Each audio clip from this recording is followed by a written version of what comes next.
All right, this is James Stevens with Jet Kinesiology. Today is, what day is today? Tuesday!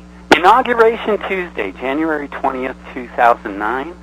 And what we're going to be covering in today's session, which is session 510.20, is the recertification. And basically there's two things that we want to do. First, we want to help you refamiliarize yourself with some of the basic tenets of jet testing. You've been out on your own doing it, and we also want to bring to your attention several advantages and advances in the techniques that we've made, okay?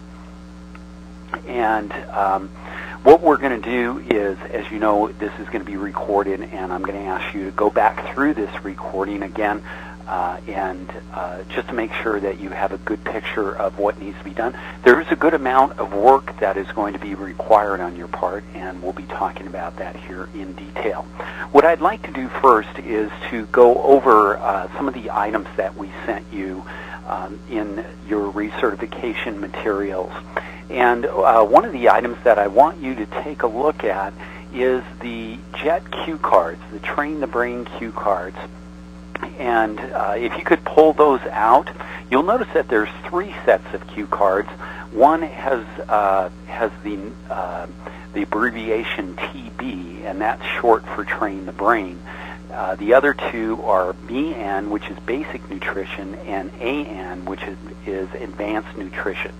And have you had the familiarity with using these JET cue cards before, or was that before your time?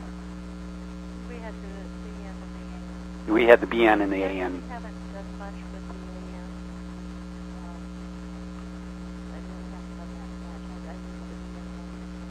AN. Yes, and BN6, which is percentage testing, is one that you're going to be very interested in. Yeah, I do that one. Okay.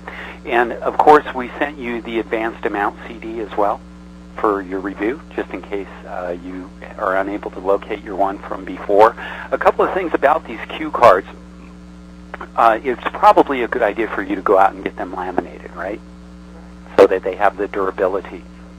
And one of the areas that we spent a lot of time in the last couple of years really addressing is what we call now vital mental conditioning, and the Train the Brain cue cards are a component of that. And I am emailing you the audio, which is a 12-minute audio that goes along with the training on these cue cards. And the Train the Brain cue cards were brought about because we wanted to tighten up or reduce rather the amount of difficulty that people were having with test results being colored by their opinions and things of that nature. Okay?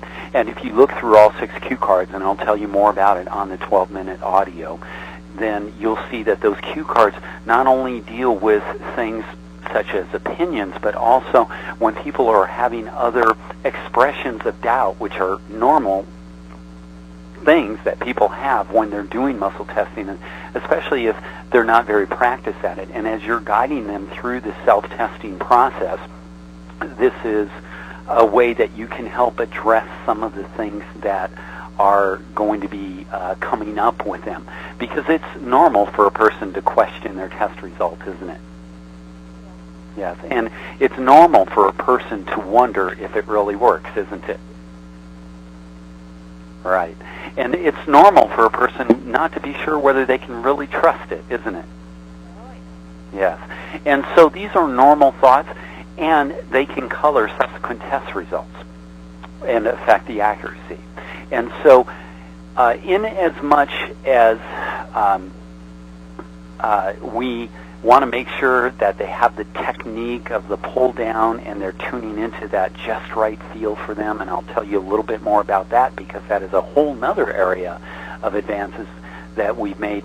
It's equally important for them to learn how to use the brain as it is the bar.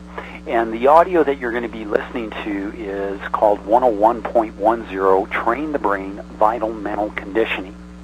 And it will tell you more about how to do that.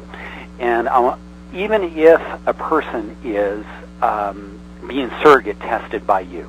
I want you to think about this for a minute. Is it possible when they're being surrogate tested by you that their thoughts could be influencing the test scores that you're getting? It is, isn't it? And in fact, that's something that you need to be aware of even if a person is not doing the testing themselves. So one of the things is that we do realize that the power of the mind can influence the test results negatively, right? Like a person's doubts or their opinions. But there's another equally significant part of the power of the mind, and it's what we call rightful use of the power of the mind. And let me give you an example maybe of wrongful use of the power of the mind. Let's say that you have a product line and you're in the room helping a person, guiding them through the self-testing process. We've been able to show how if you feel that this is a good product for them, you can actually influence that outcome just being in the same room. Pretty scary, isn't it? Okay, and it makes sense, especially under the models of quantum physics that are being well expressed today with some of the forward-thinking minds. That in fact that we have a responsibility ourselves to make sure that we are clear channels, but we can take it a further step than that, not just to be clear so that they get nice test results that aren't colored by our thoughts during the testing, but what if we used our thoughts in a proactive way to help the person increase their accuracy in testing? Does that make sense? That you could do that? And so when you're doing the testing, as you're paying attention to the bar and the speed of the pull, and making sure their technique is right, one of the things that I do when I'm testing clients is as they're pulling on the bar, I'm visualizing and sending them the energy that their muscle testing results are going to be superb. They're going to be accurate. It's going to go smoothly. It will be right on. And I do that kind of as a mental discipline every time the client is pulling on the bar. And that type of energy is very helpful in creating an environment that's conducive to accurate muscle testing. Okay? So in whatever way feels appropriate to you, I invite you to use this rightful use of the power of the mind to enhance the person's muscle testing experience. Okay? I'm sorry, say again? You do that. Yeah, right, because intuitively you know, right? Yeah, I don't even have to tell you, do I? No, but it's very nice. So, as you know, the cue cards, it has the large print on one side, and then, of course, on the other side, it has the smaller print along with the outline of the protocol. The idea of going through the audio, which we want you to go through 2 times, is to be reviewing the jet cue card while you're listening to the audio as a way of kind of burning it into your mind so that after you've gone through the audio a couple of times, you can put that away and simply work from the cue cards. And when you're in a session with a client, one of the things that you've learned from being an accomplished nutrition tester, and how many years have you been doing this now, Linda? Well, It's been 2 years. So as you're guiding people through the testing process, have you noticed you can tell what's going on with them based on their body language? yeah. And their facial expressions? Yeah. And little humps and noises they make?